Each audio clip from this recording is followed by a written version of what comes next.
روح. انا حظي وبعرفه، اللي ما له حظ يتعب ولا يشقى. اذا بمد ايدي على عكشة سترنجيت بيطلع لي كلسون رجالي، فيش مجال.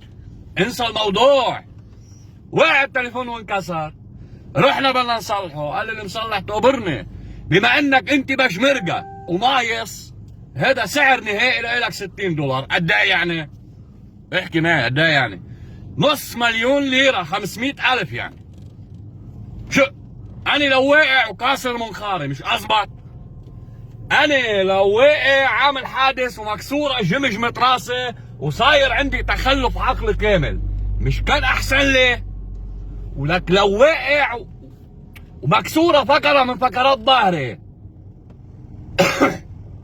تفضل مقورني يمكن كمان، فاهم؟ مش كان احسن لي؟ ولك وبعدك بتقول لي حياه، ولك اي حياه هذه؟ لك يلا نقبل زيح عم بقلبك مع احمرك.